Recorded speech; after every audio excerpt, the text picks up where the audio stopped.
साईं राम। साईं बाबा की कृपा आप सब साईं भक्तों पर बनी रहे। बाबा की शिरडी में 4 आरतियाँ होती हैं।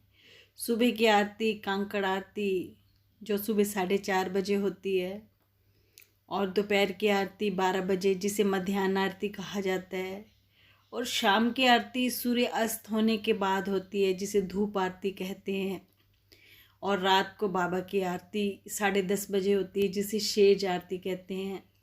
इन चारों आरतियों का बहुत ही महत्व है। ये आरती बाबा के समय से चली आ रही हैं। आप जब भी शिरडी जाओ तो इन चारों आरतियों को आपको ज़रूर करना चाहिए। ये आरतियाँ बाबा के समय से ही हो रही हैं।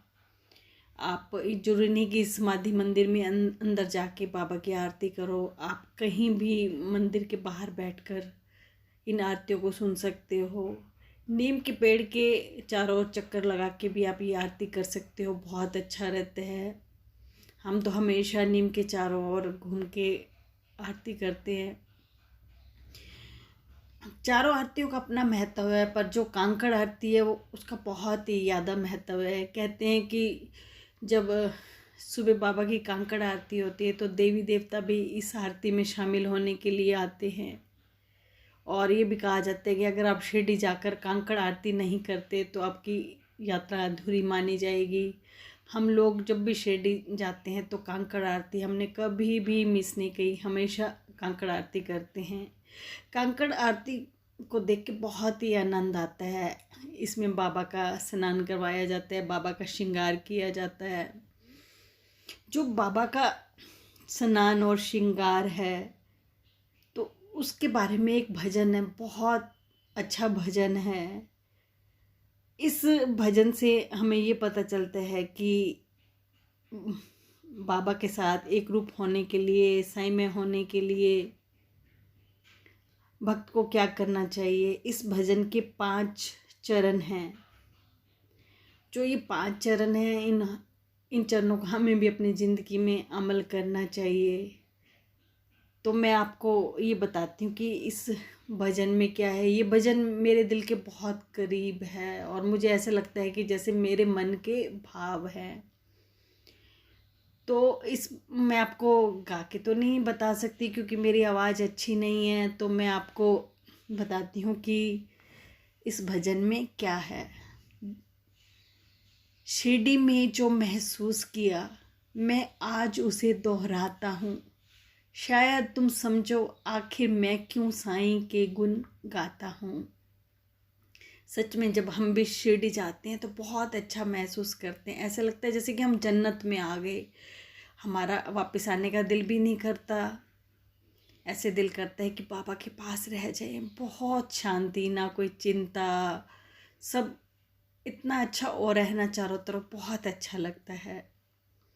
अब मैं जो भजन के 5 चरण हैं वो आपको बताती हूँ। जो पहला चरण है वो ये है कि जब सुबह की आरती ख़त्म हुई, बाबा ने स्नान किया, उसे देख कर मेरे पाप धुले, मैं पापी से इंसान बना। तो जो बाबा का पवित्र जल है, हमें भी बाबा से प्रार्थना करनी चाहिए कि बाबा आप अपने पवित्र जल से जो हमारे मन के मैल बरसों से जमी हुई है, आप उस मैल को धो दो, हमारे मन के बुरे विकारों को दूर कर दो। अगर हमारे मैल धुल जाएगी तो हमारा मन निर्मल हो जाएगा। तो हम बाबा के करीब जा पाएंगे जब हमारा मन निर्मल होगा, और जब हमारा निर्मल मन होगा तो हम खुश भी रह पाएंगे। क्योंकि जो ये मैल जमी हुई है ये हमें दुख, चिंता, परेशानियां देती है। जब ये साफ़ हो जाएगी तो हमारा मन खुश हो जाएगा। सच में जब मैं पहली बार शिरडी गई तो मेरा मन बहुत व्याकुल था, बहुत चिंतित रहता था। आप मानोगे पहली बार शिरडी में बाबा के मंदिर में कदम रखते ही मेरे मन को बहुत शांति मिली, बहुत असीम आनंद मिला। मुझे ऐसा लगा कि मुझे जिस भगवान की तलाश थी ये वही भगवान हैं, और मेरे मन को बहुत शांति मिली। अब इस भजन का दूसरा चरण है, जब सुबह को साईं चरणों में जल दूध की धारा बहने लगी, बह गई भावना बदले की, मैंने दुश्मन को भी माफ़ किया। जो बाबा का स्नान करवाया जाता है वो जल और दूध के साथ करवाया जाता है। जो बाबा के चरणों से जल निकलता है उसको इकट्ठा किया जाता है और फिर आपको ये आरती के बाद आपको ये जल दिया जाता है। आप बॉटल में इस जल को लेकर घर भी आ सकते हैं और वहाँ आप इसका चरणामत भी ले सकते हैं। और आप जब इसका जल का चरणामत पिएंगे तो आपके मन में जो विकार है वो सब दूर हो जाएंगे। आप साईं में हो जाओगे। आपको हर इंसान में साईं नज़र आने लगेंगे। आप हर इंसान से प्यार करने लगोगे, क्योंकि जब हर इंसान में साईं नज़र आएंगे तो हम साईं से तो प्यार करते हैं ना। तो हम सब इंसान से प्यार करेंगे, हमें लगेगा ही नहीं कोई हमारा दुश्मन है। आप मानो कि हम जब भी शिरडी गए तो बहुत सारे ग्रुप गए इकट्ठे, और हमारे इतने अच्छे मतलब इस ग्रुप में रिश्ते नाते बने। कोई माँ बना, कोई बहन, कोई दोस्त। वो रिश्ते आज तक भी निभ रहे हैं। ये रिश्ते इतने प्यारे रिश्ते हैं ना बाबा के, बहुत प्यारे रिश्ते जो दुख सुख में बहुत काम आते हैं। जब पता चलता ना कि ये साईं भक्त है तो सच में उसे बात करने का दिल करता। तो बहुत अच्छे होते हैं साईं भक्त जो बाबा को मानते हैं, क्योंकि बाबा को मानने वाले ज़्यादातर लोग साफ़ सुथरे होते हैं, क्योंकि बाबा उन्हें बना देते हैं, निर्मल कर देते हैं बाबा उन्हें। और इस भजन का जो तीसरा चरण है, जब सुबह सवेरे साईं को ओढ़ाई गई नई चादर, मैंने सारे चोले फेंक दिए, मैंने साईं चोला पहन लिया। जब बाबा को चादर उठाई गई तो मैंने भी जो सारे चोले थे वो फेंक दिए। जब मेरा मन परेशान था तो मैंने बहुत सारे चोले डाल रखे थे। मेरा मन कभी इधर भटकता था, कभी उधर भटकता था, पर मुझे बाबा मिल गए। बाबा ने मेरा हाथ पकड़ लिया तो मैंने सारे चोले फेंक दिए। मैंने बाबा के नाम का चोला डाल दिया। अब मेरे बाबा ही मेरे सब कुछ हो गए। बाबा ही मेरे भगवान, बाबा ही मेरे ईश्वर, सब कुछ मेरे बाबा हो गए, क्योंकि मुझे बाबा से रक्षा और सुरक्षा मिल रही थी। तो मैं बाबा की ही पूजा आराधना करने लगी। मैंने भटकना छोड़ दिया। सच में साईं भक्तों, आप भी बाबा के नाम का साईं चोला डाल लो, इधर उधर मत भटको। बाबा का चोला डालने से आपके मन को बहुत शांति मिलेगी और आपकी जो भी ज़िंदगी की परेशानी है वो दूर होंगी।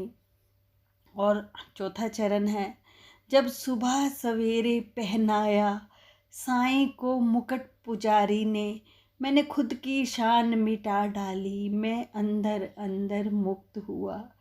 जब बाबा को पुजारी ने मुकुट डाला तो मैंने अपने जो सारी शान थी वो मिटा डाली। शान का मतलब कि मैं अहंकार रहित हो गया। जब मैंने बाबा के 3 चरण पार कर लिए, मैंने अपने मन के विकार जो मैं दूर करता गया, तो चौथे चरण तक आते आते तो मैं शून्य ही हो गई।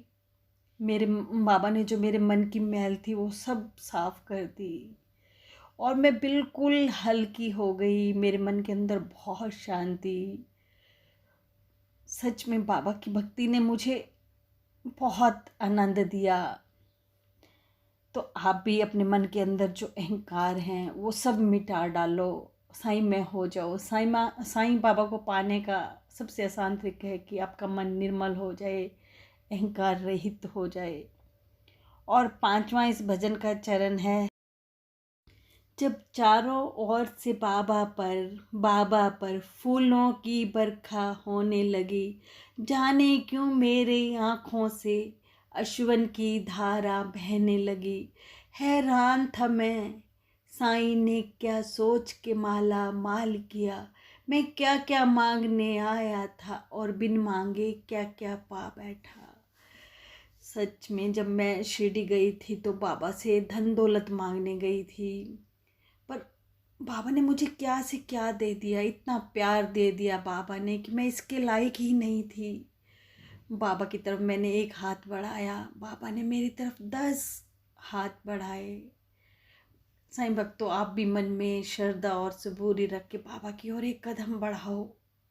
जब आपका मन सच्चा होगा, आपका कदम सच्चा होगा, तो बाबा आपकी ओर 10 कदम बढ़ाएंगे और इतना प्यार देंगे आपको कि आपकी ज़िंदगी ही बदल जाएगी।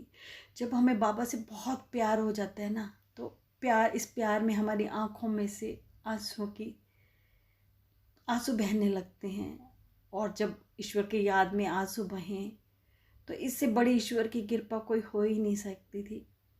मैं सच में, बाबा ने मुझे भी बहुत प्यार दिया। आप मानोगे 3 महीने बाद शिरडी बुलाया।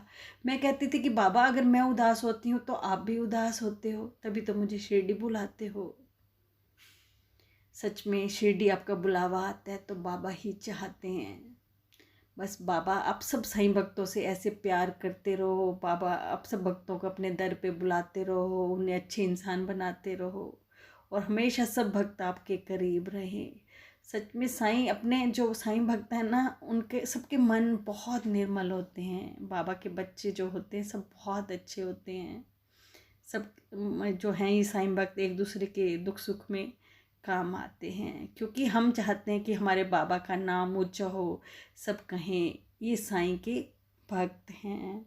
बस आज इतना ही। अगर आपको मेरा वीडियो अच्छा लगा है तो प्लीज़ कमेंट बॉक्स में ओम साईं राम लिखें, मुझे बहुत खुशी होगी।